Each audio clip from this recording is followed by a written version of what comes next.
Welcome to A Legacy of Collaborative Design, a conversation featuring David Hirzel, Richard Galehouse, and Caitlyn Clauson. I'm Jennifer Lawrence, and I'm the Executive Director of the Hideo Sasaki Foundation. We are so thrilled you would join us here at 110 Chauncey. We have a great evening planned for you, and on behalf of the Hideo Sasaki Foundation board and staff, welcome and thank you for being here.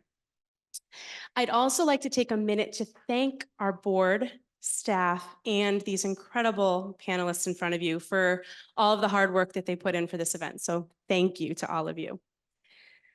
Can you switch that slide? Thank you. Just a brief word about the Hideo Sasaki Foundation. The foundation was created in 2000 in honor of Hideo Sasaki after his passing. Hideo was a Japanese American who was a pioneer of interdisciplinary design in practice in the 1950s and forward. He was a leading landscape architect, he was a practitioner, he was an academic, and the spirit of Hideo's legacy lives on in our programming today.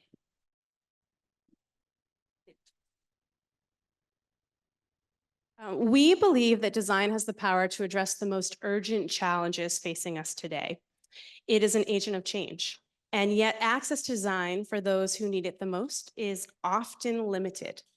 So therein lies the work of the foundation and the road work happening outside on Essex Street.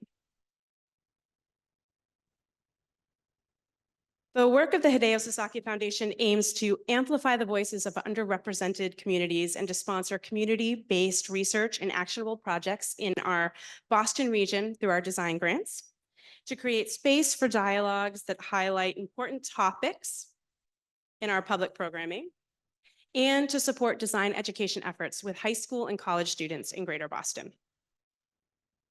We could not do this work without you. So again, thank you for being here. We are a small but mighty nonprofit organization, and we fundraise to do all of our programming. So if you're looking for a way to invest in equity and design, please donate today. There are QR codes all around. And now, the most fun part of the evening, the housekeeping.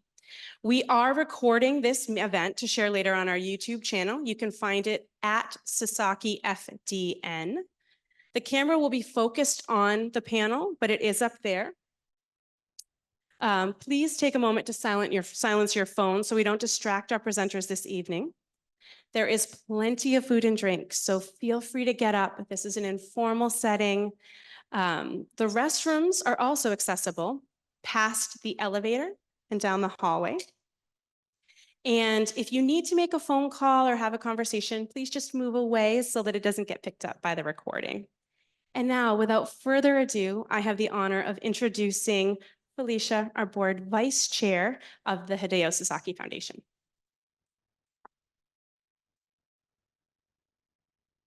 Thank you, Jen. Good evening, everyone. My name is Felicia Jang, and I'm a planner at Sasaki. I also serve as the vice chair of the Hideo Sasaki Foundation Board of Trustees. Tonight's event is especially meaningful as this year marks the 25th anniversary of the Hideo Sasaki Foundation. So it's a wonderful time for us to reflect on the tremendous impact that Hideo Sasaki has had on our practice. It's my pleasure to introduce our moderator for tonight, Caitlyn Clauson. For those of you who don't know Caitlyn, she's a campus planning principal at Sasaki, who also serves as Sasaki's president and chair of its board of directors. As a campus planning principal, Caitlyn has expertise in developing campus master plans, facility master plans, space programming and utilization analyses, effective engagement and outreach strategies, and participatory planning tools.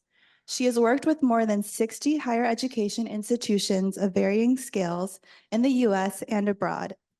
I'll also add that having worked closely with Caitlyn, I've seen firsthand how deeply she embodies the values of collaboration and integrated thinking in tackling complex design challenges, values that are essential to the mission of both the firm and the foundation, which makes her the perfect person to moderate tonight's discussion. Over to you, Caitlyn.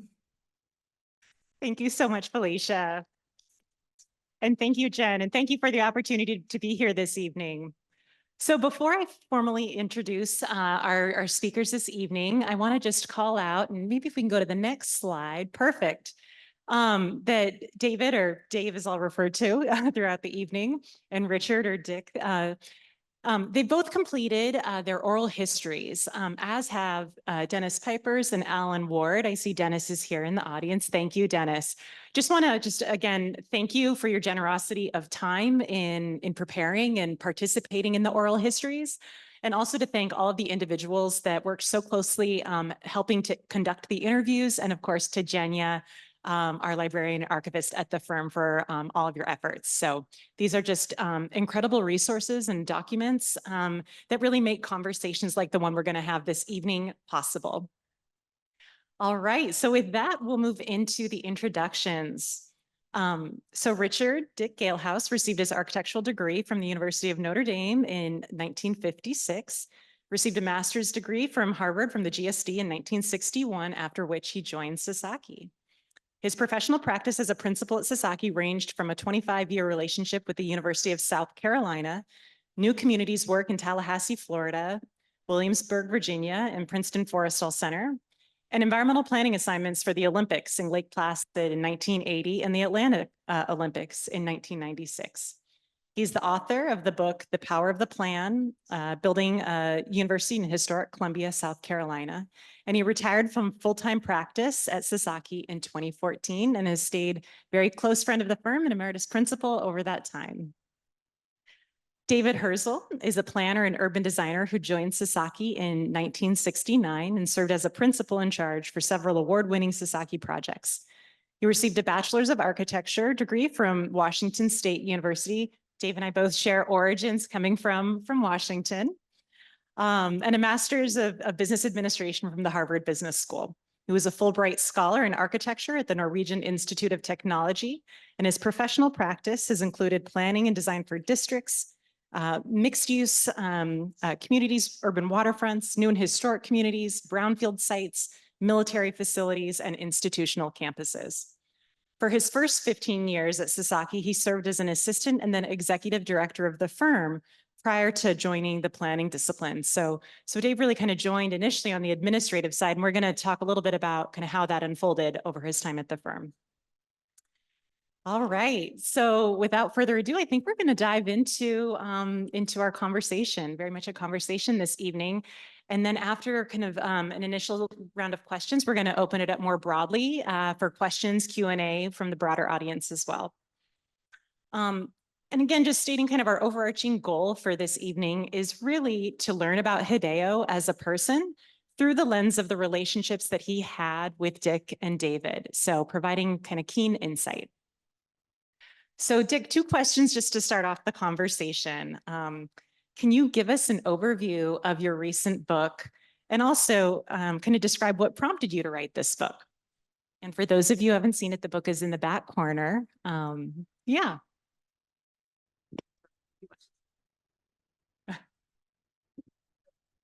Thank you. Both David and I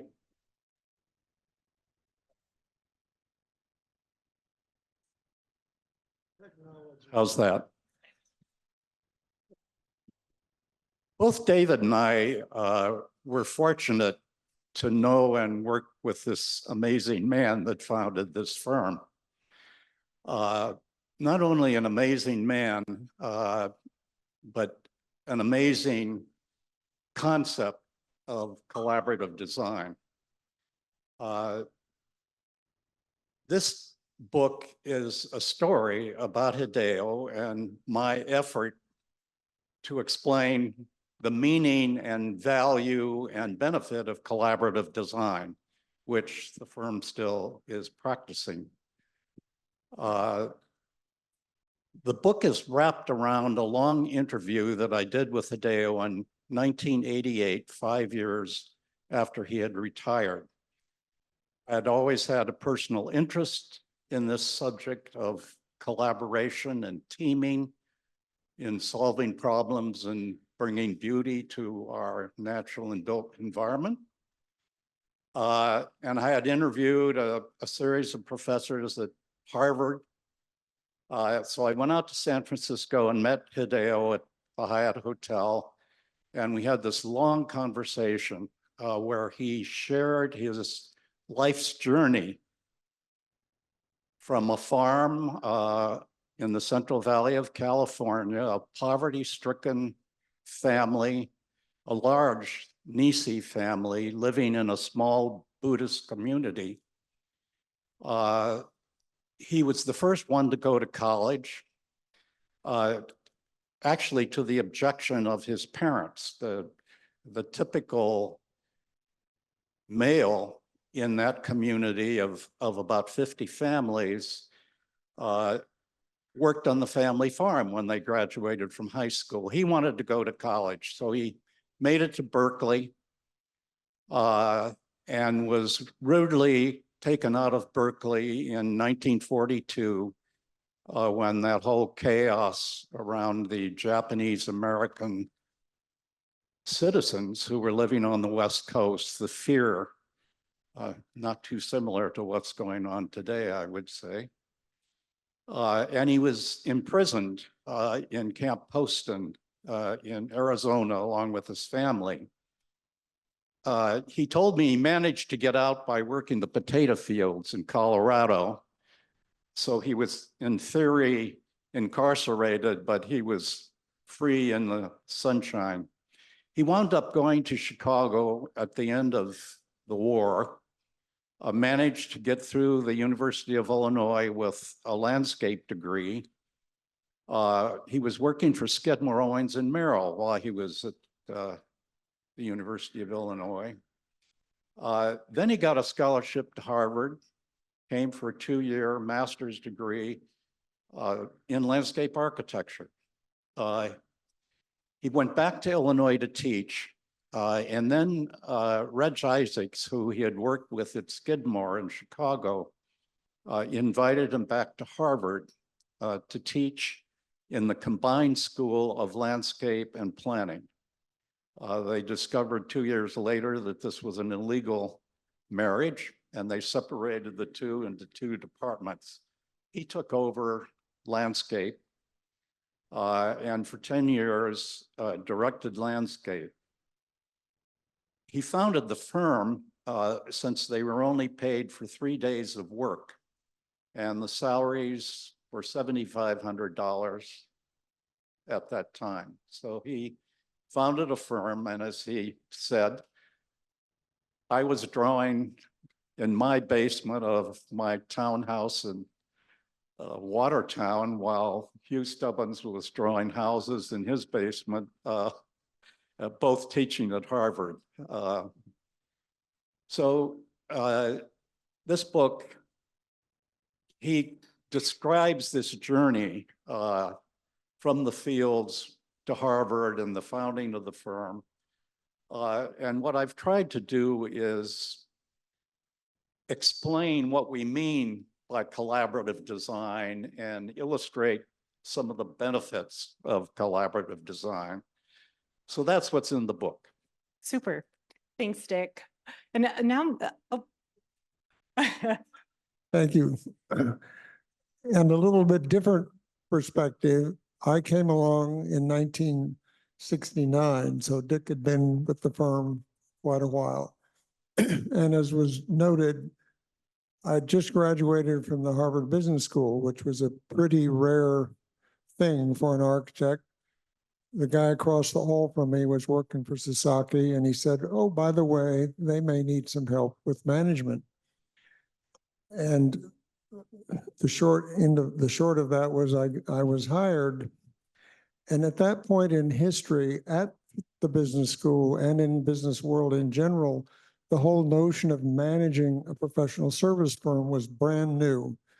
Historically, they had looked at hierarchical organizations, and only a very few people were even thinking about what is different about an organization that's built around individuals as opposed to an organization that's built around an organizational chart.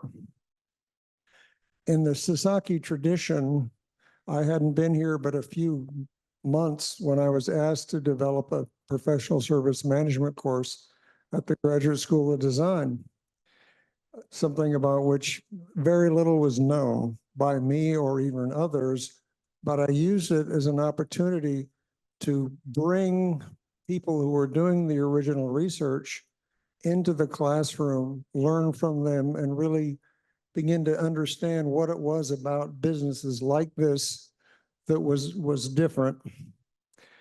And Hideo, what I found very, very early on was that Hideo's vision for how an organization should work to address complex problems was right in line with what research was showing was the most effective way to solve complex problems and to create environments within which creative people liked and loved to work. So my job for the 11 years that I worked directly with Hideo was a behind the scenes kind of guy who helped build the mechanisms that supported the Dick Galehouses, supported the people who were out there doing the real work. But that involved creating financial management systems, marketing systems, human resource systems, technical backup, all of the sort of backroom plumbing that makes places work. So my vision was, how do you build an organization that flourishes in this environment while people like Dick are out there flourishing?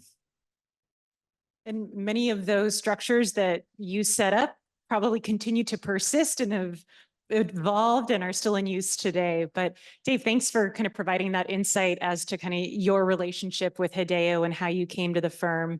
Dick, I wonder if we could hear a little bit from you just about what your relationship with Hideo was like and kind of how you came to Sasaki.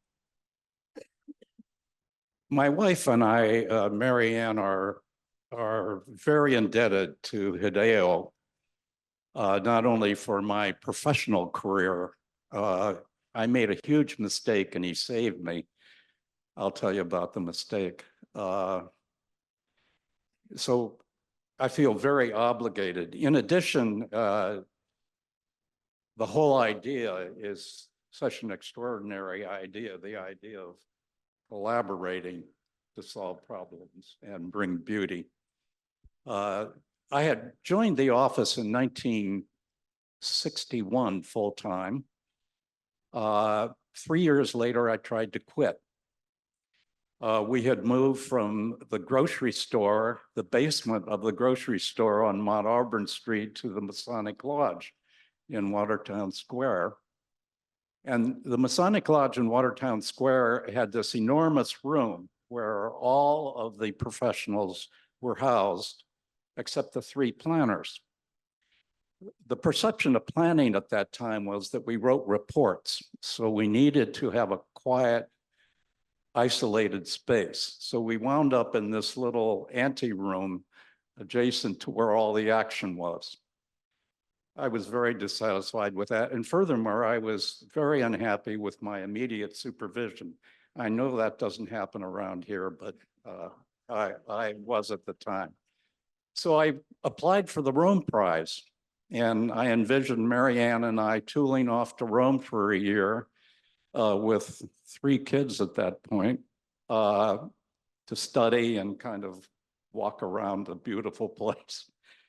And so I filled out the form. I went into Hideo and I said, gee, I'm really unhappy. I applied for the Rome Prize. Would you sign these papers? And he looked at me and said, you don't want to do that. He said, what's the problem? So I explained the problem. And Hid said, well, this is what we're going to do. I've got this invitation to do a tour of European new towns with the Department of Housing and Urban Development, and I want you to go in my stead. A country bumpkin from the Rust Belt of Northeast Ohio. This sounded like magic to me. And so off I went, starting in London, Copenhagen, Helsinki, St. Petersburg, Moscow, Paris, touring new towns. When I came back, Hid had rented the 2nd floor of the bank across the street and put an interdisciplinary studio together with our first civil engineer, Reg Hall, one of the architects, Don Olson, the great urban designer and landscape architect, Joe Anglin, Stan Fink, and so he just set us free to collaborate and do work. And it was like magic. And we transferred that over to the mill when we got to the mill. So Super. a major Yeah. event. All right. So, Dick, in the book, you describe Hideo as a teacher, a mentor, a man who encouraged a culture of service, a brilliant designer, and a practitioner and founder of the firm, and would like to kind of unpack all of these different facets in these different areas. And Dave, I noted in the foreword, you also state the circular interplay of learning, of doing, and teaching was central to his approach. And I'd love to hear from both of you in terms of how you experienced Hideo as both a teacher and mentor.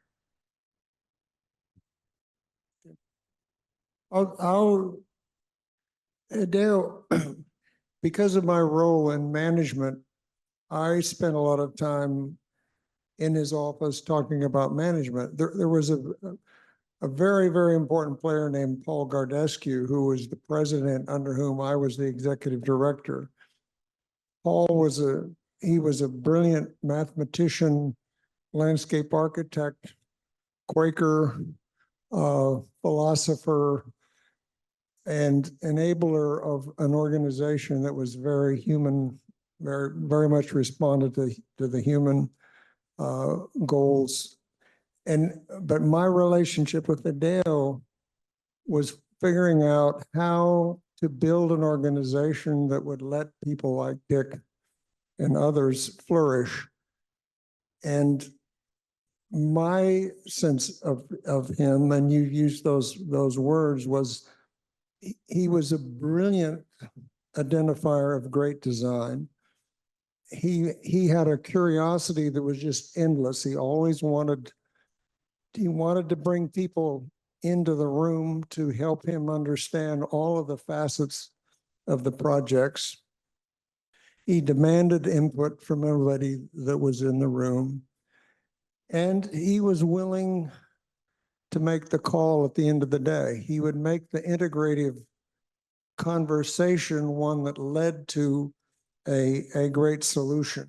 And so when I would work with him, it was always in the interest of enabling that kind of interaction. And he was, I mean, as a human being, he was the nicest man on earth. I don't think I ever saw him that he wasn't smiling and having a positive attitude. But boy, at the end of the day, he would make a decision.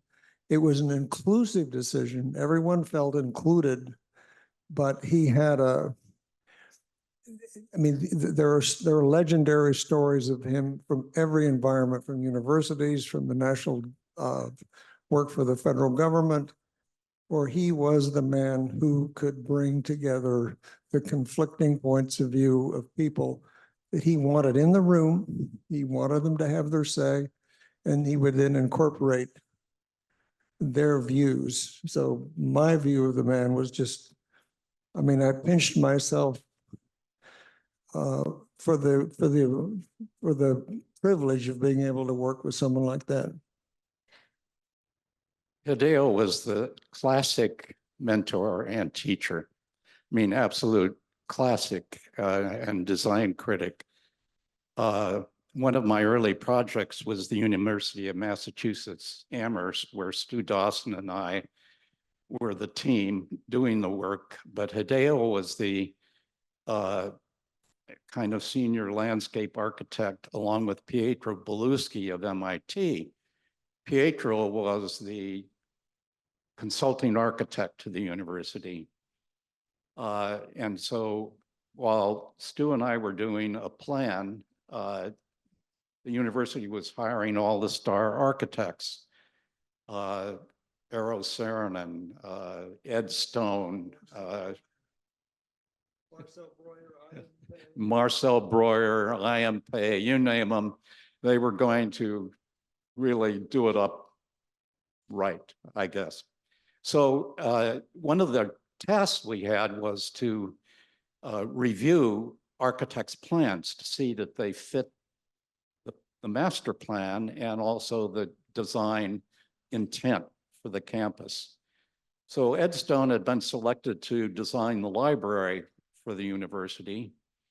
And he arrived at our first review meeting, complete with black cape and pork pie hat, which was in vogue at the time for heroic architects. It was the Frank Lloyd Wright look. And if you know the campus is in rural Western Massachusetts. There's a lovely farm pond in the center of the campus, surrounded by a greensward. And we had indicated a site on the side of the pond for Ed Stone Library. So Ed arrives, he unrolls this drawing where he had transformed the farm pond into a reflecting pool and placed his building on a podium in the middle of the pool. So we had Breuer on one end of the pond, and we had Kevin Roach initially on the south end, Stubbins on the side, and Ed Stone was not going to be outdone. He was going to put it right there in the middle of the pond. And it was a building, a huge pavilion-like structure modeled after his award-winning embassy in New Delhi, India, which happens to be a beautiful building, but this was huge. And Beluski was stunned. I was stunned, and Beluski turned to Hideo with this look, and Hideo, with a big smile on his face, said, "Ed, how long is this elevation? 280 feet. How long is this elevation? 180 feet. And Ed had just described this as a jewel that, you know, would be reflected in the pool.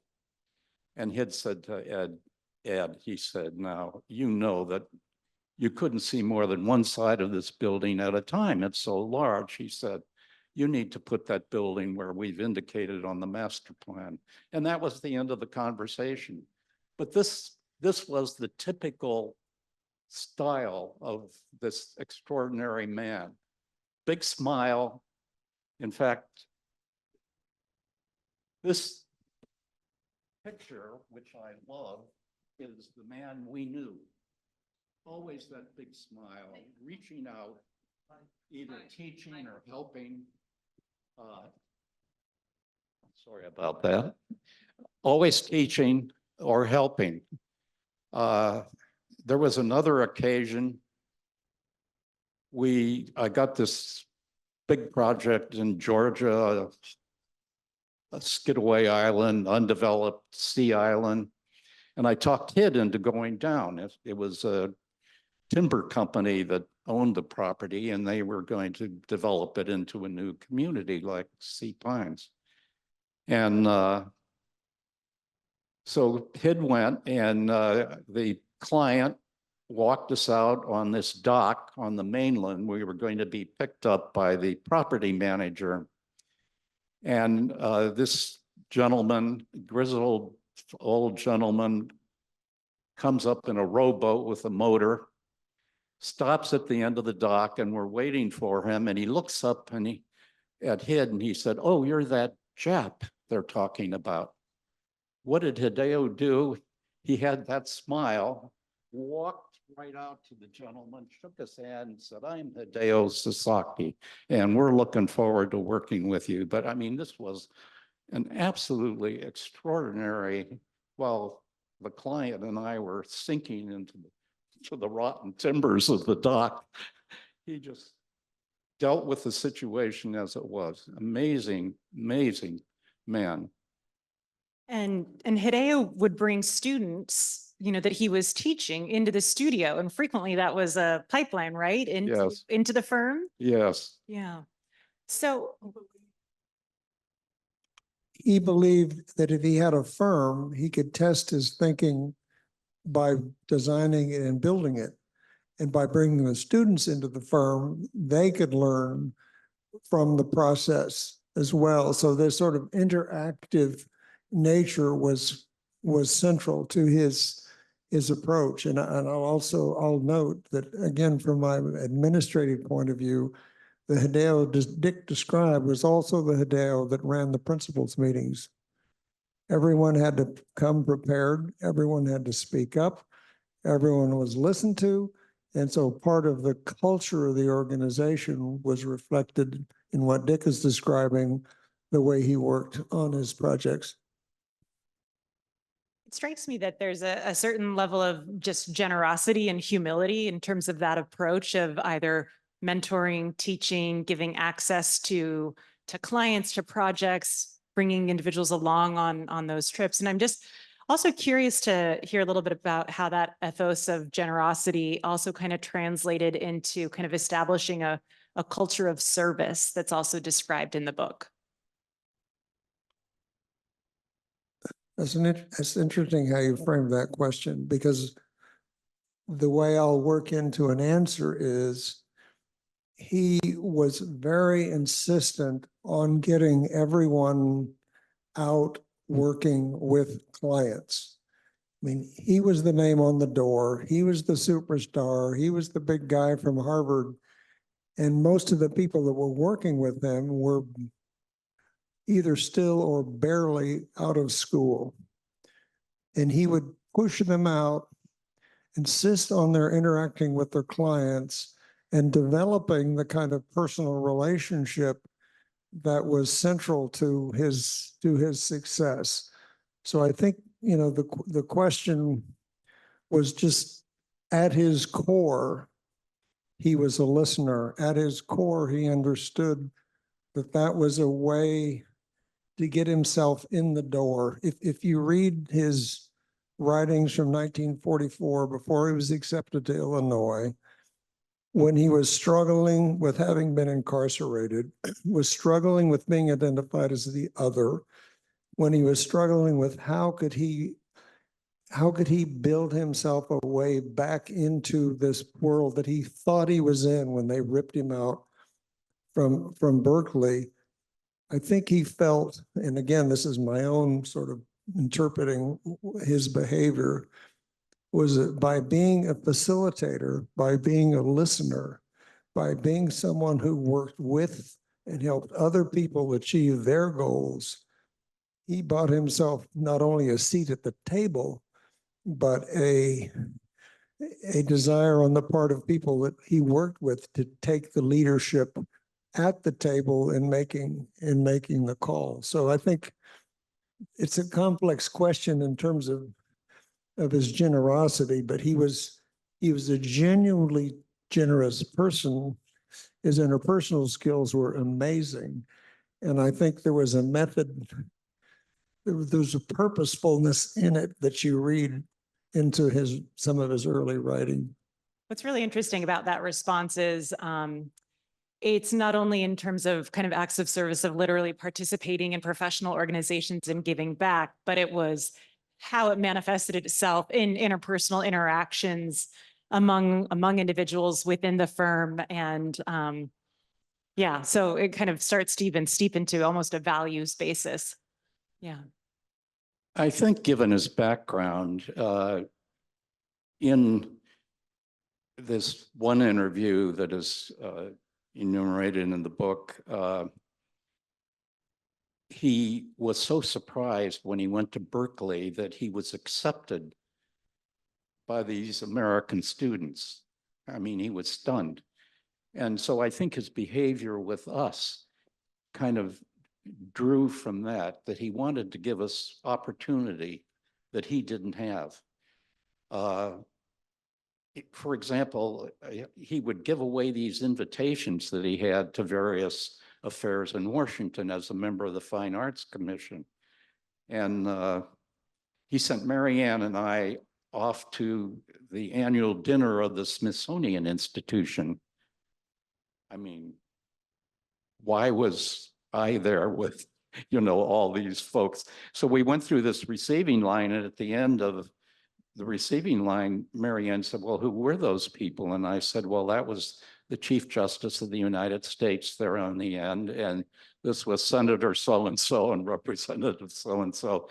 But he was always teaching us and giving of himself in that process. So I'm sure all of your partners are doing the same thing now in the firm, but that was certainly his style.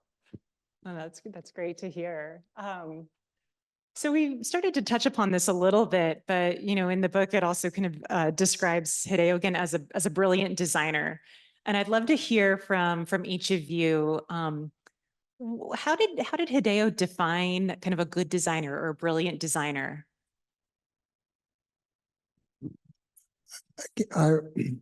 I'm more of an observer than a participator, because by the time I moved into planning, he was he was gone. But my observation of the work we did, the work we were doing, and the reason people hired us is that he viewed design as more than just the aesthetic of the thing, but was very much place-centered.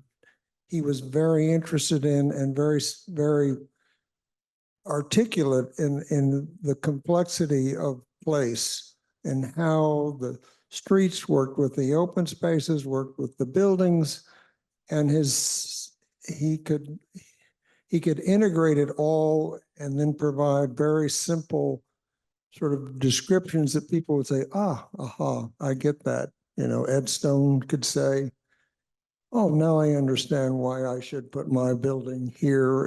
And so I never saw him draw. He did not design with a pencil in my experience. He designed with the people he invited to the table and the way he listened to what we were proposing, the way he compared A to B to C, and the way he then framed a solution that in most cases was brilliant and lasting. So in that sense, it's not the traditional great man, great sketch. It was the collaborative process. Sounds like a lot of synthesis, and there's a nice quote in the book. He was not always the originator of design, but a leader of the design process and a facilitator of the design process. I think it's important also his encouraging us to get out of the office and provide service.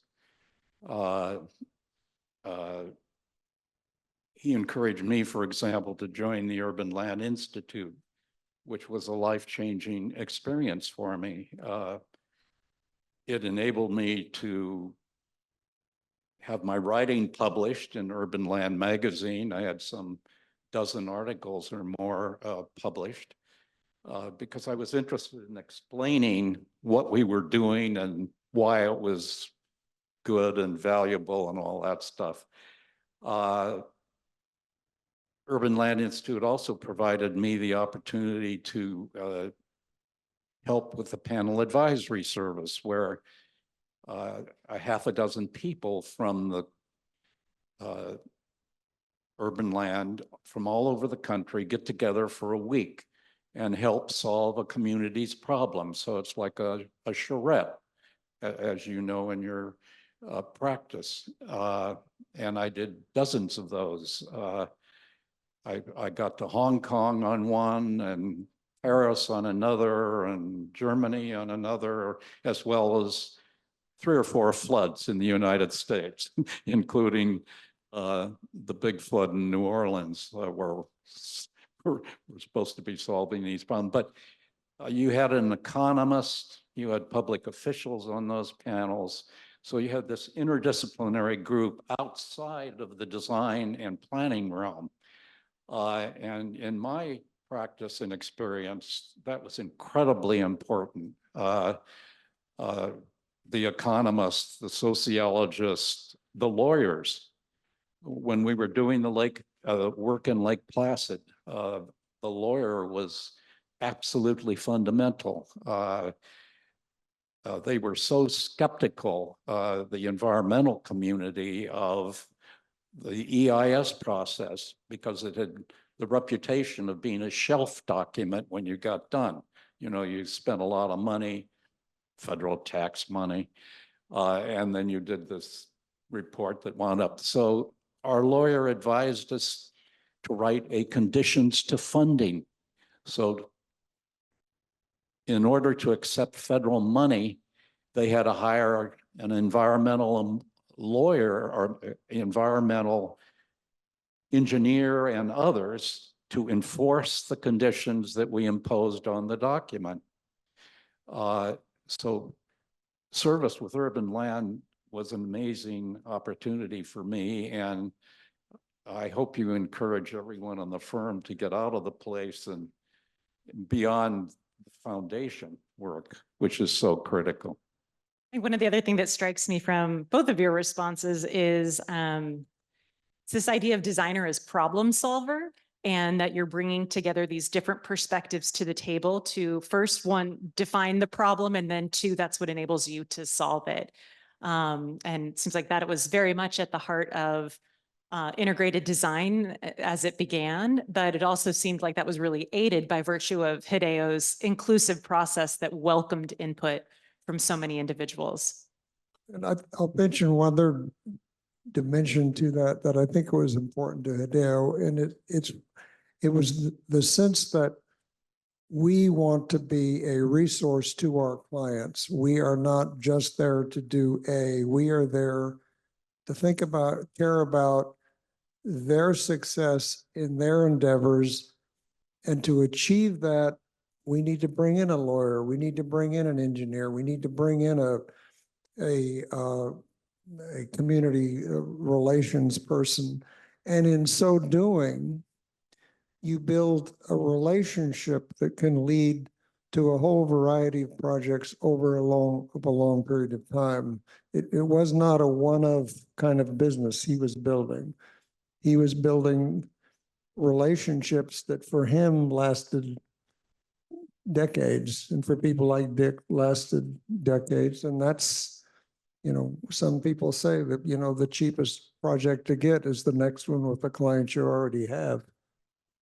I love that you mentioned just the personal relationships. And I think that it sounds like, again, from what I've read and what I've heard, it sounds like it wasn't just the interpersonal relationships working closely with staff, but also with cultivating those client relationships over time. I guess just through the lens of personal relationships, do you individually just have some of your favorite memories? Well, with I Hideo? think of when I was doing the book, I interviewed Pablo, and he was describing his relationship with the Jesuits, which has led from one project to another in Peru and Mexico and around the world. And that's a relationship that Roy Vicklin started at Boston College, where he set up the sports facility practice with the stadium design and the arena.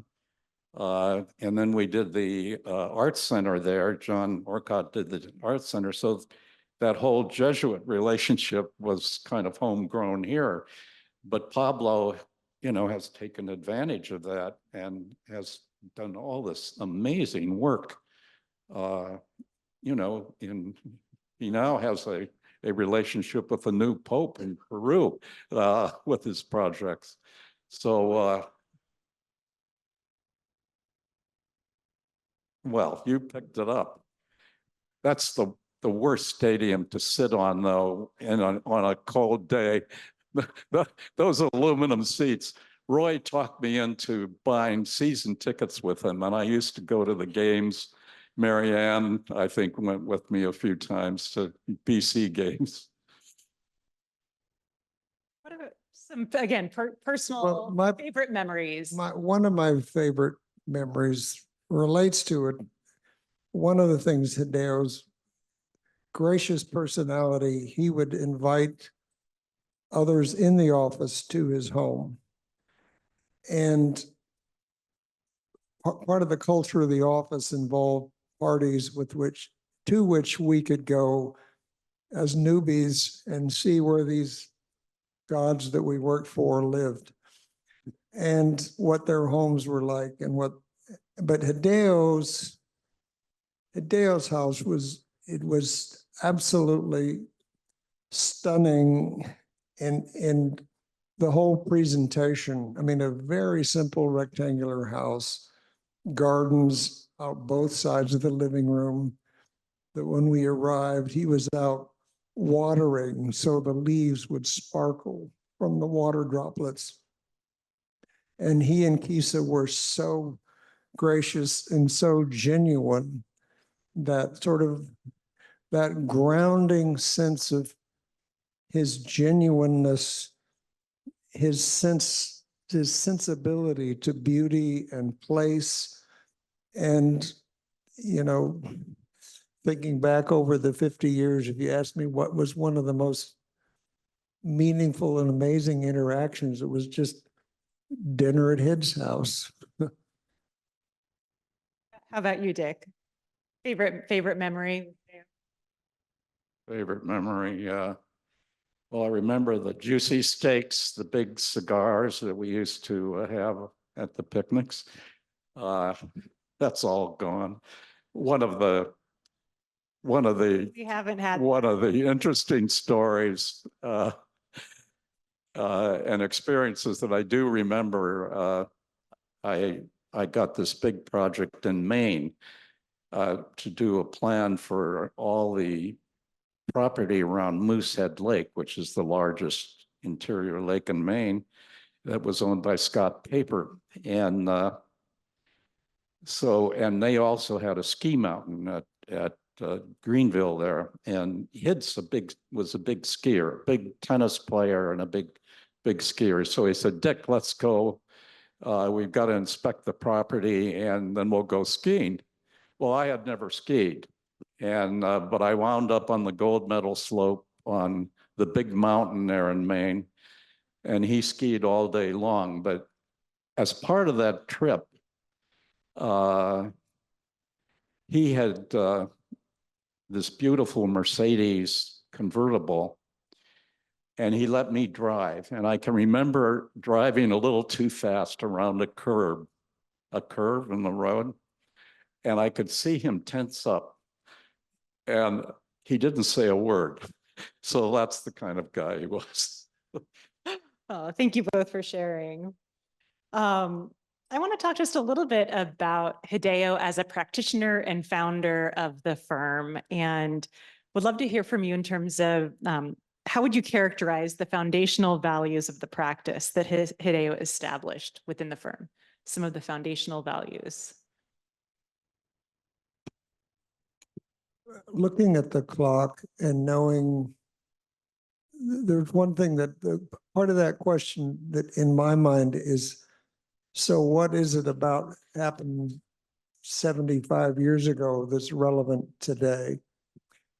And I think the foundation of the firm and his commitment to collaboration and his commitment to the fact that complex problems require multiple brains brought willingly to the table to contribute is absolutely fundamental to the business we're in.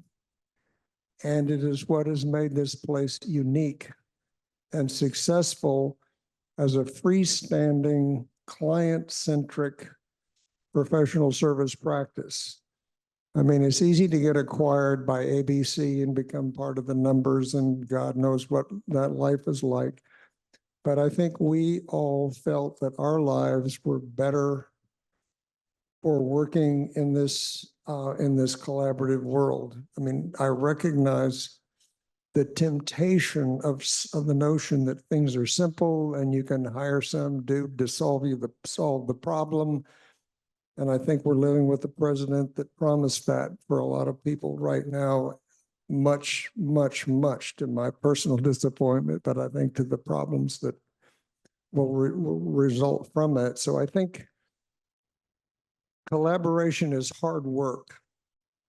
It requires a certain selflessness. It requires a certain belief that compromise is part of finding creative solutions. And I think the more this firm can hang on to that, the more they can hang on to what are at the roots of the firm Hideo created, it can continue with the success. So I think his founding principles are really more relevant today even than they were in sort of the post-World War II. There's lots of work out there. It's a more competitive, more complex environment.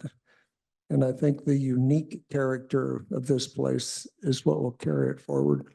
And pretty revolutionary, I would say, at that time, and steadfast and a testament to how they've carried forward 7 decades later. Yeah. I would say from a culture point of view, the thing that we've had since the onset is his willingness to share and reach out. He formed the firm under a corporate law as opposed to a proprietorship. And at the time the firm was put together, most firms were held by a single individual as a proprietor. He formed a corporation and set up a system for sharing the place with newcomers like you and me and David. Of course, we're not so new these days, but I think the generosity of spirit there was extraordinary. I think also we shouldn't forget his definition of designer. I think there's a lot of confusion around that. And what I wanted to share, and this is the reason everybody needs to buy this book and read Hideo's words.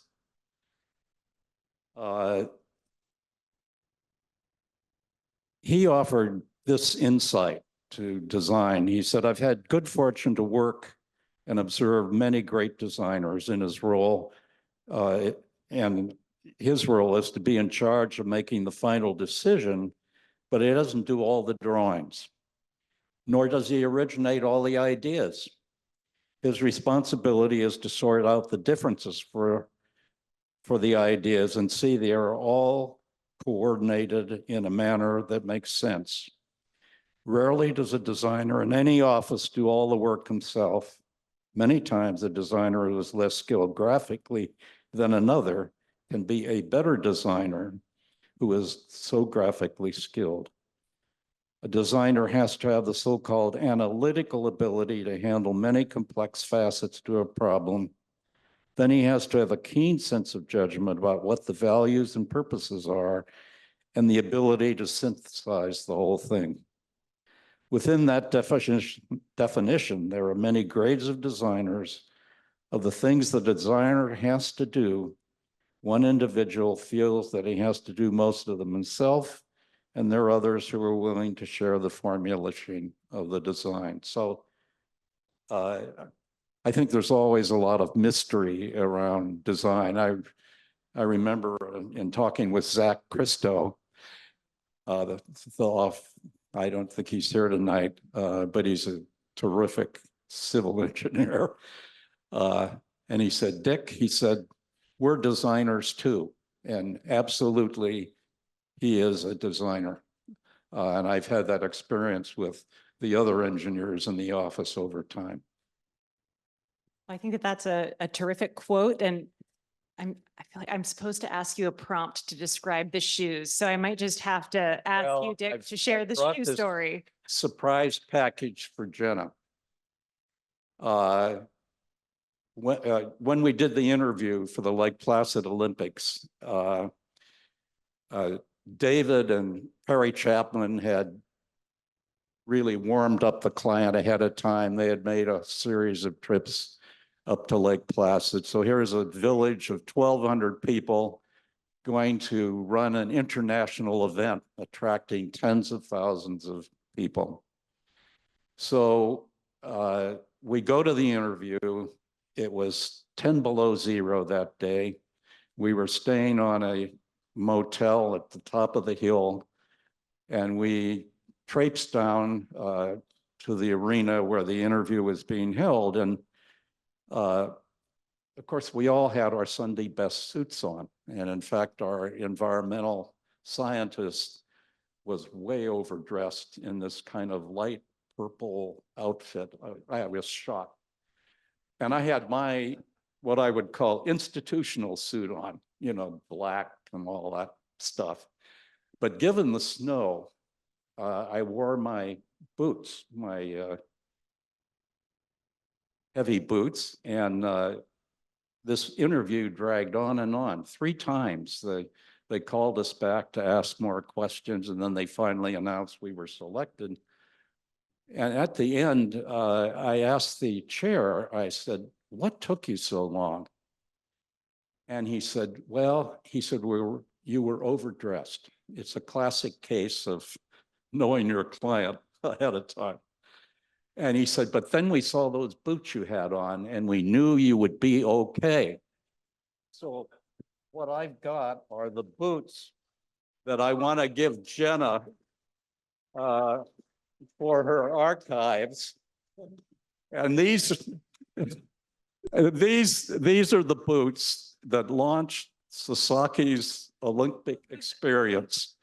Lake Placid in 1980, Los Angeles in 84, 96, we did the Olympic Village in Stone Mountain Park in Atlanta, and then Dennis and his team grabbed the Beijing Olympics. So Jenna, I thought you might want to bronze those or something as part of our.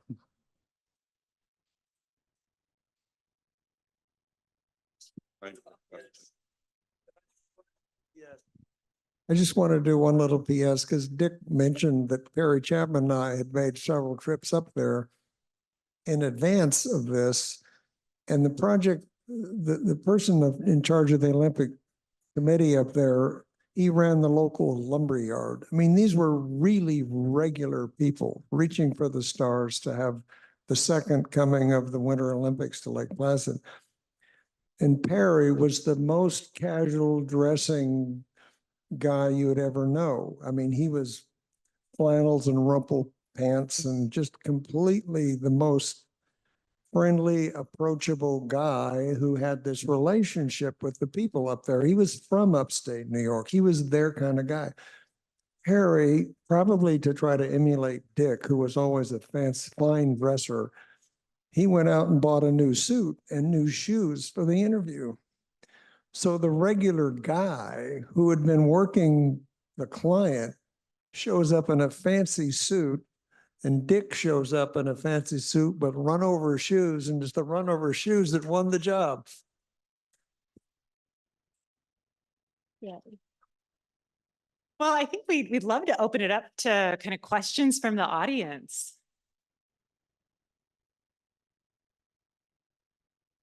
Online as well, if you'd like to unmute and ask, feel free. Any questions?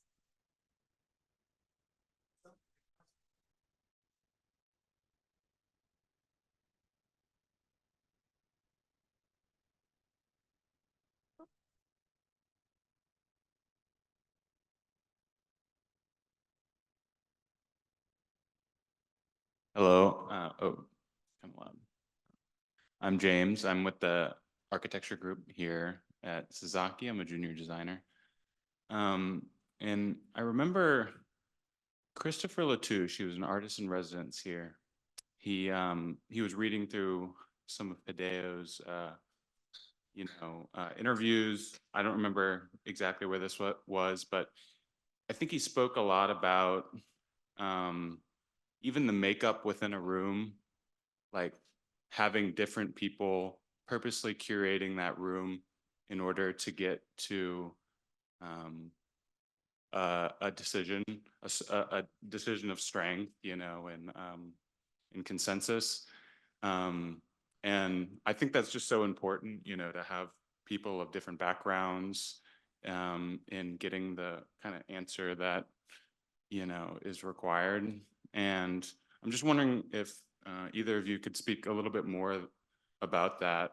I think he was so explicit in saying, you need someone who's like a moderate person, someone who's, I don't remember the exact terms, but I just think that's so interesting that because I think now, especially in universities even, we just try to surround ourselves with people who think exactly like us. And I just feel like something gets lost.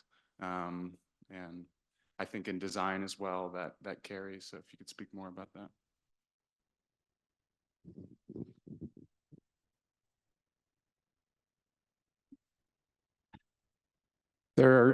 There's been an evolution clearly culturally in the firm. There were 18 of us when I joined the firm, all white men, except for one woman, graphic designer, Kathy DeMay. Most of us were married and most of us had just completed military service. And as the firm grew, I would say the women started to enter the planning practice first, followed by landscape and then architecture. But so clearly there's this big cultural change, and now, you know, women are dominating the professions. I don't know where all that's leading, but clearly it's been a healthy growth. You're doing great as an organization, and you're holding to the essence of the idea, and I think that will continue. I think Hideo definitely curated the room. And the room that I'll speak to first is the principal room. And because I did spend a lot of time in his office while he was sort of perusing the nature of the community that he had created and their strengths and weaknesses and how to build out the weaknesses that he felt someone had or to take advantage of the strength someone else had. He was always thinking about who was in the room, who needed to be in the room to fill out what he felt might be a hole. So I think there was just instinctively he had that. I've not heard it put that way in terms of curating the room, but he certainly built a practice of individuals whom he felt could both stand on their own in the marketplace without him, and at the same time work closely together in a collaborative practice. And there were a lot of people that came through here who didn't like that. They were more their own person and they wanted to be the head of their places, and they left, and many of them are very successful. So it's not the only model, but the model that makes this place is the curation of a collaborative number of people. I would just say that I think that practice continues today. I know, even just most recently, as we've been kind of rounding out the members of the Sasaki Board of Directors, we're having those intentional conversations around, what's the perspective that we're missing? Again, recognizing that there's immense value in terms of having a diversity of different perspectives reflected and to inform decision-making goes on, so as to kind of work against this notion of an echo chamber.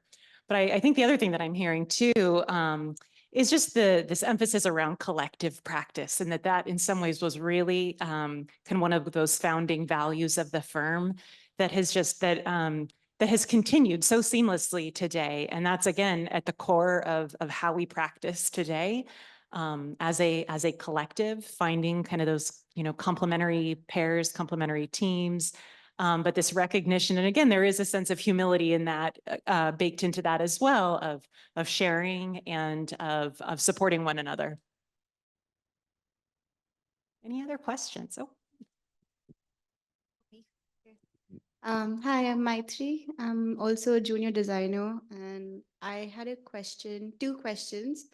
One was, I'm curious, what was his everyday like? Like, what was a typical day in Hideo Sasaki's life at work? And the second question was that as emerging designers or someone who's even established, is there any practice we can bring back from the older culture that you had?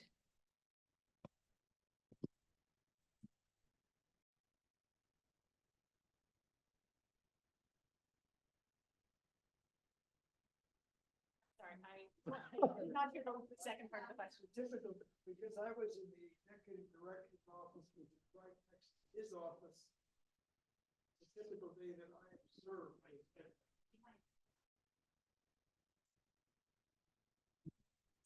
My office, the executive director's office, was next door to Hideo's office, which was an unusual collection of people. We were not sitting out where he would spend most of his day. So my sense of his day was more a function of when we were meeting on a subject. Dick will have a better idea about how he interacted with the staff. For the most part, if you had a prospective interview, he would have no interest in that. He was always pushing us right out there and expected us to get the work. There were selective occasions when he would join us, and I think I've told that story of Western Wyoming. In Rock Springs, Wyoming, where we're interviewing to do a master plan for this community college sitting on the top of a mesa in a desert. And because it was close to Colorado and he'd loved working in Colorado, he joined us for the interview. And the book, I tell the story of we go to the place where it was a classroom that we were going to have the interview in an interior classroom of all things. And our technology at the time was slides. So we had this 2-screen slideshow all set up. But the interior room was fluorescent lighting where the lights were all off or all on. And Hideo said, we can't have a room with all the lights off. The committee will be very uncomfortable. So he sent Roy Vickland out for a couple of bubble lamps to stick in the corner. We got the work. We took our lamps with us when we left, and so that the competing teams had a room that was completely dark. But he had this amazing sensitivity about the environment and the situation you were in and the people that were involved. I mean, that was a real hallmark of the man. He was so kind of understanding of people.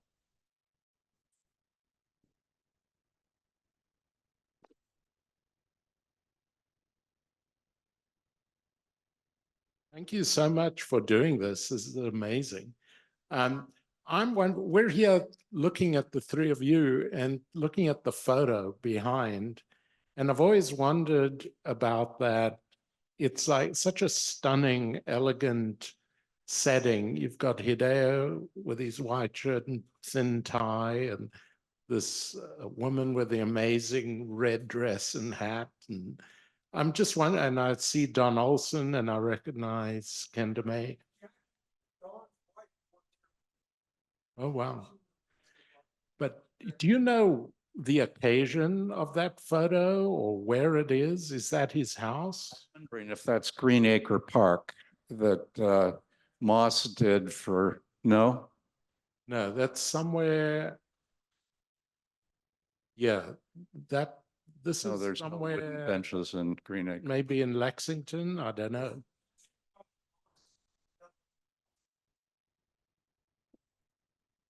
They're I can't very tell. well dressed for the occasion. Yeah, it was shirts and ties in our day, Dennis.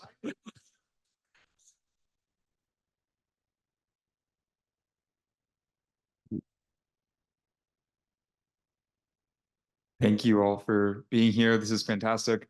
I wonder if you could talk a little bit about Hideo's transition out of leadership and how that reflected his generosity and commitment to others and letting them lead.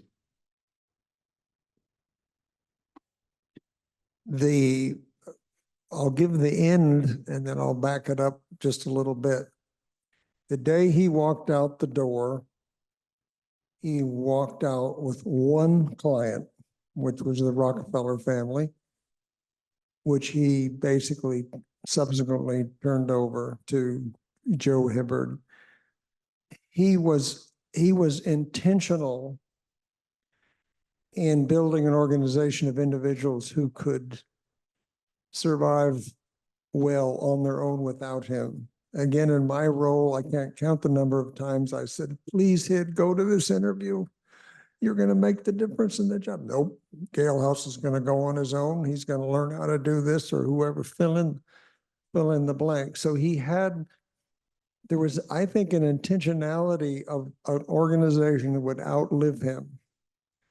And so the last years he was here was basically a process of ensuring that all of these clients with whom he had had decades of relationships had a Dick Galehouse or a Don Olson or a Joe Hibbard, or fill in the blank, someone who could carry it forward. So he was the antithesis of the kind of a corporate leader or design guru who basically says, you know, the day I'm done, you can just close the door because there ain't no more to be done.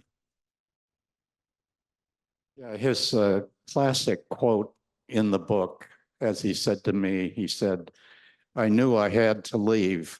He said, it's like raising children. You have to let them go. You know they're going to make some mistakes, but you've got to let them go if it's going to survive. So that was his classic response.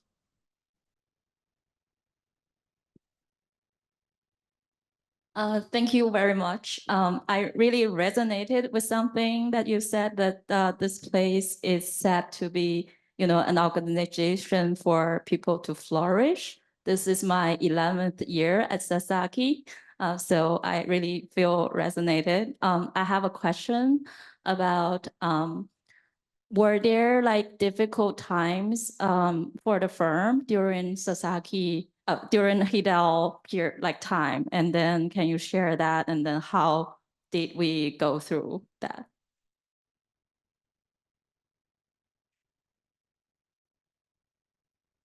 If you go and look on the wall, it shows you people hired in every year. You see this, and you see this, and you see this, and you see this. There have probably been, I can't put the numbers on them, but the first one was in the 70s when I think we had to lay off about a third of the office. And then there was the 80s, and then there was certainly 2008 after I was gone, but there was many difficult periods. And the diversity of the practice sustained us through many of those, and the ability to, if the universities weren't building, they were planning. And if they weren't planning, they were needing to solve environmental problems, or the ability to move between problems with a continued relationship with the client is, I think, what enabled us to come out the other side of these kind of situations. We were never a one-trick pony. That's probably a hackneyed phrase, but that ability to understand a client, understand their needs, understand their world, understand how we were going to make this university planner smarter and more successful in his or her job, that kind of a situation leads to relationships that, whatever their problem, you know, they'll call Dick on a Saturday afternoon and say, hey, Dick, blah, blah, blah. And Dick can say, well, we can do this or we can do that, or no, you need to call the lawyer or you need to call these people. We can help you. So I think sort of that sense of long-term relationship was very important in building a passage over these periods when indeed just the reality is you got to cut back, you got to change your mix, but it's relationships is the secret in my mind, and I think very much in Hideo's mind. The breadth of the practice is also really the strength of the place. Your institutional practice is really precious, and boy, safeguard it for all it's worth.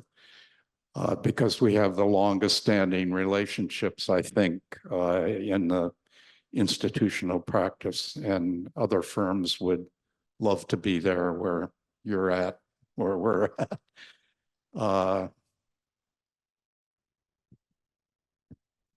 I've always felt like between the diversity of markets and the diversity of practice groups, it kind of knits together this resilient structure. But I love the additional kind of commentary just around the importance of long-lasting relationships as that additional overlay. Yeah, appreciate that.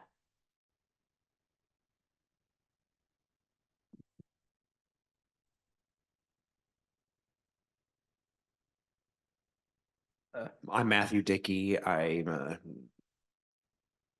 an urbanist, and I will ask one question just to hear your response. Then I have a follow-up question that's unrelated. But I want to know, what was your very first ever memory meeting Hideo Sasaki?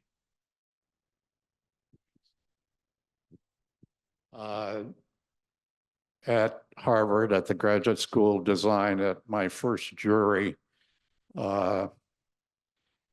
we did an interdisciplinary studio with landscape architects and architects called the Parker Hill Study.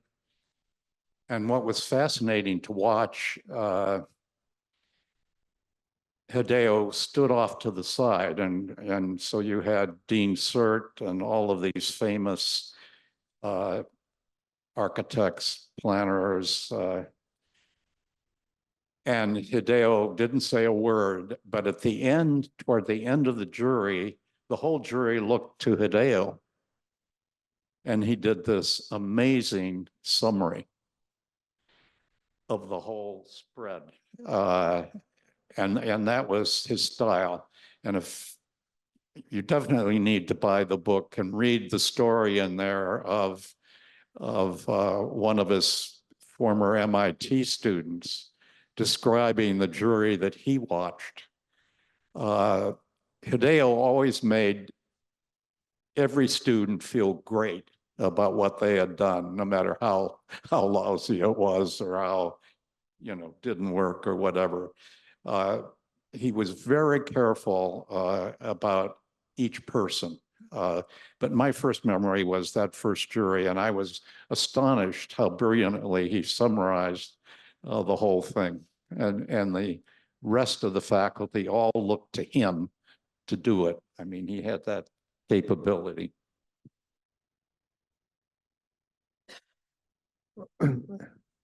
Not having been a student of his and having come in the door to address a series of problems that he was faced with, my first meeting would have been a get to know when I was here for an interview, and that was, it doesn't have the level of interaction that Dick is describing. I guess I would sort of describe getting to know him the best, watching him in the first principals meetings that I went to. And in my role as executive director, I was often in principals meetings before I was a principal. So I was sort of a fly on the wall watching these godlike creatures deciding.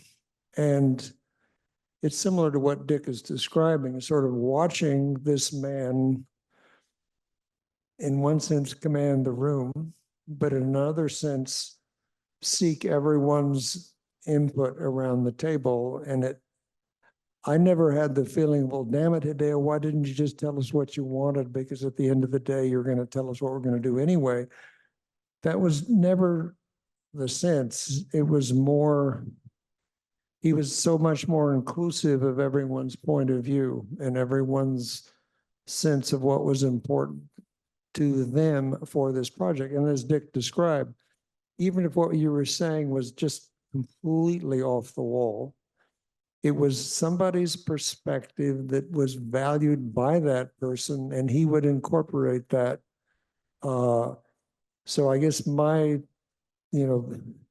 it's a longer question, what was the first meeting like, but it was sort of watching this man at work. And part of that's hindsight. I mean, in the moment, I might not have had such a complete sort of understanding of what the hell was going on, but he was clearly in charge.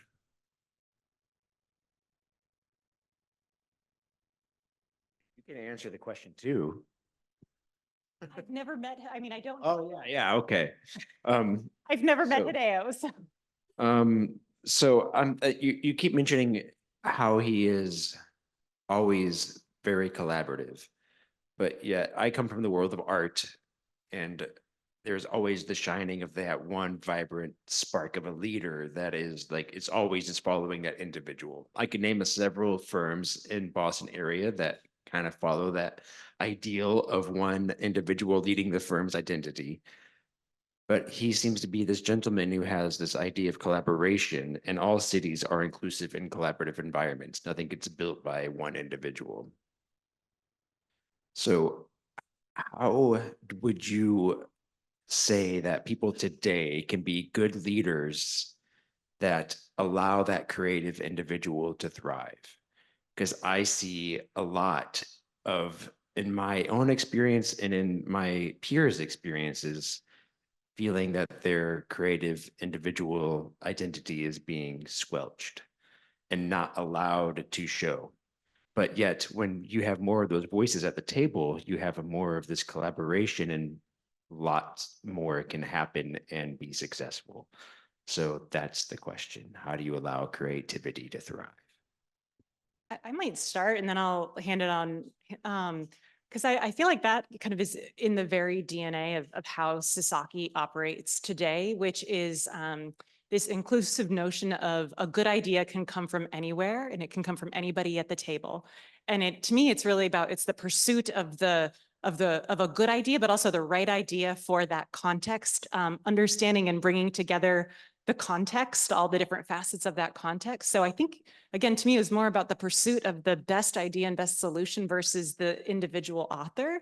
And then it's, again, the recognition that it requires the full team to communicate the idea, to tell that story, to add to the story, to massage it, to make sure that it's really singing. And I think that that's ultimately what gets produced and what gets created and what's kind of recognized.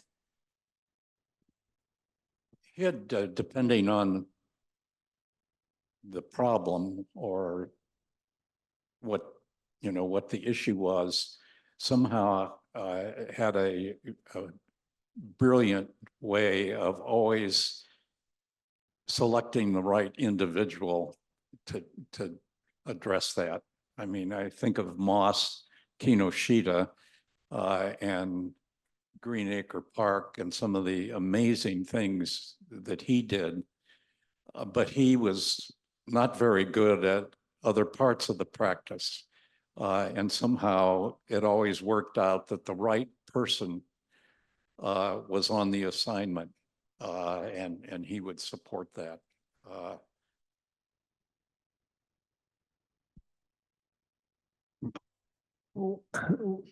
As I mentioned, I think at the outset, as I began my work here, they were doing research at the business school on how do you run complex organizations that include the kind of creativity that was demanded in this particular case, the computer business. And one of the seminal articles that, things in your past life stick in your mind, but there was a really important article written and the title was New Management Job, the Integrator. So it was a recognition that management was not a hierarchical function where you got a boss under whom you got these people, but you needed someone who could integrate the conflicting points of view from almost different universes, the marketing universe, the design universe. And one of the important characteristics of that person was someone with a very balanced point of view, someone who believed in the validity of and importance of all of the various points of view. In the classical sense that, if you had a marketing bias that you ought to just do what the hell ever somebody wants, or you had a design bias about, I don't give a damn about them. This is the only way to go. You're gonna get a bias. So it's a special kind of person, which has been acknowledged, but it is sort of a real internal belief that different points of view have a validity and can contribute to the quality of the outcome. And people come out of that not feeling squelched. People come out of it feeling listened to, understood, and well, what I've suggested may not be part of the solution. I now understand why these other things are going to carry the day. Sometimes those ideas can coexist. More than one way. Hi, I'm Tamar Warburg at Sasaki now, and I have a question. What would Hideo Sasaki say? What advice would he offer those of us who are trying to integrate climate action into the design of our buildings, our landscapes, and our planning work? Because we're doing that carbon neutral projects in every one of these arenas. Well, I would say first, he wants you at the table. He believes that you need to be at the table and that you have the capacity to be at the table in a convincing, and I'm not challenging you, I'm just saying he cared about who was at the table and he was able to identify who he wanted at the table. He was a great judge of who he wanted at the table. And if you were as I've said many times, if you were in the room with him and there was a collaborative session and you were not willing to, not brave enough to, not able to articulately make a point, you probably weren't invited back. So the presence at the table of whether it's an architect, a landscape architect, a civil engineer, an economist, a lawyer, an environmentalist, does depend upon one's ability as an individual to think, present, articulate, and put forth the notion that what you're talking about is damned important and success is going to be fundamental to listening to it. Again, tomorrow, I did not meet Hideo, so I don't know how he would respond to that. But one thing that struck me from reading Dick's book that I think maybe speaks to a little bit of the timelessness of this is the timelessness of the process that he established. Meaning, again, going back to this notion of being a problem solver, which was so committed to understanding the social context, the environmental context, the urban context, whatever that context might be, that context evolves and changes over time. So the design response needs to evolve and change over time. So I would imagine that in today's context, that's deeply rooted in terms of defining what the problem set is that we're solving. Dick told the long story about the shoes at the Olympics. As he said, that was well, I don't think he said it. It was the first time in the United States of America that an environmental impact statement document was a planning document as opposed to a compliance document. Before our project, they did go on the shelf. Yeah, we're going to take care of that, kaboom. But by having a collaborative team of lawyers and others, the environmental issues became real. They became fundamental. The Nature Conservancy was at the table and they were listened to, they were responded to.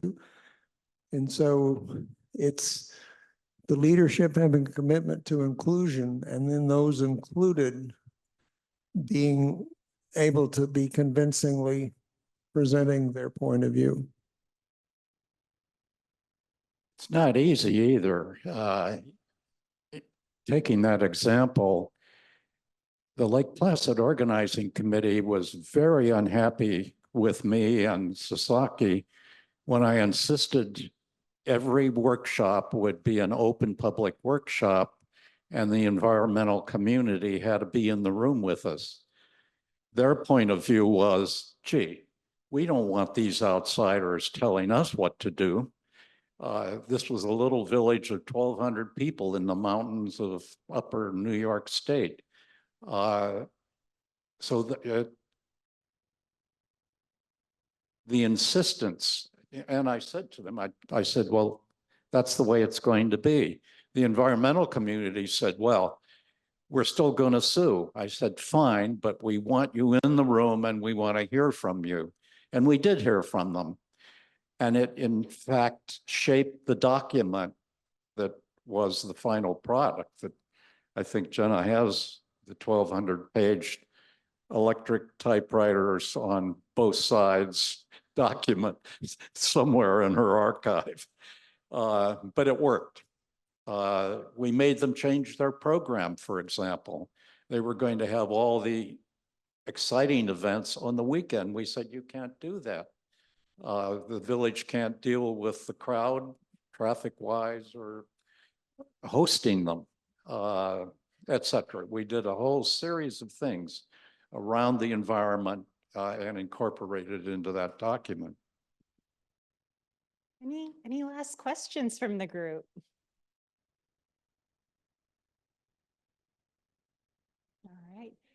All right. Any last closing remarks from either Dick or Dave?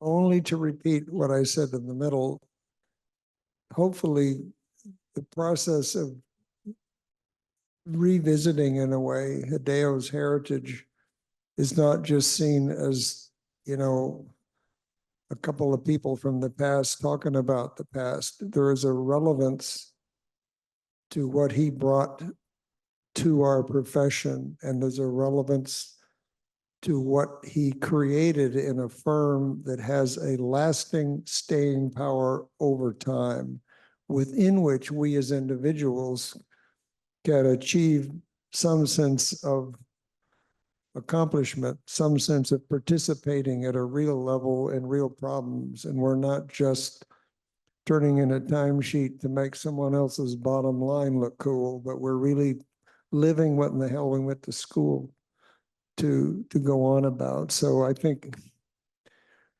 incorporating this into our vision for the future is important now as it was 75 years ago.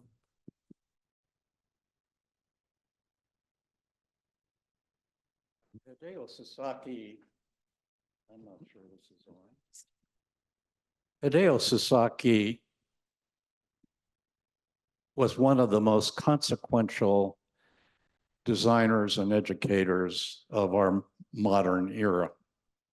Certainly on par with the Bauhaus movement and other named designers. And part of my objective with the book is to get the foundation not only to carry out the program that it's been carrying out, but to memorialize this idea of collaborative design and promote the idea of collaborative design, and Hideo Sasaki as the author.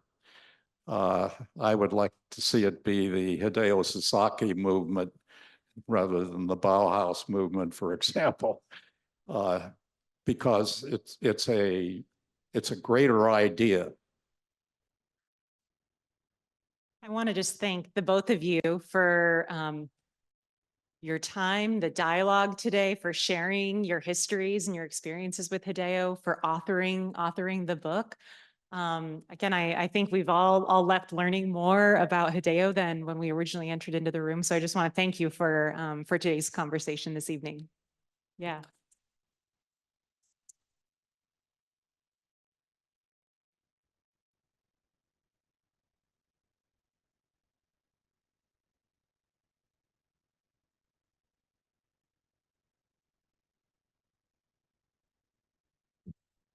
Well, thank you all so much for being here. There are other slides, but I can't get them right now. So I have two last announcements for you. And first, we need to do another round of applause because this was just an incredible evening.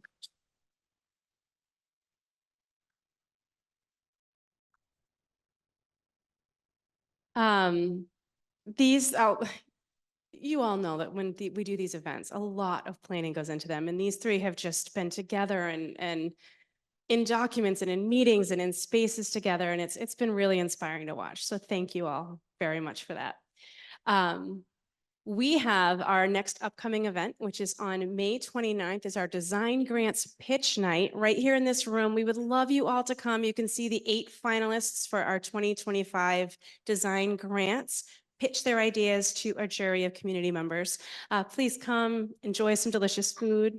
And then also, I have to say one more time, thank you for all coming. We are a nonprofit. If you would like to donate, please do. There's QR codes around the room.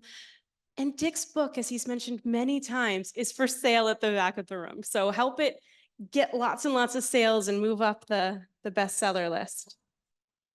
And the profits, because Dick is an incredibly generous human, are all going to support the Hideo Sasaki Foundation. So thank you all very much, and thank you all.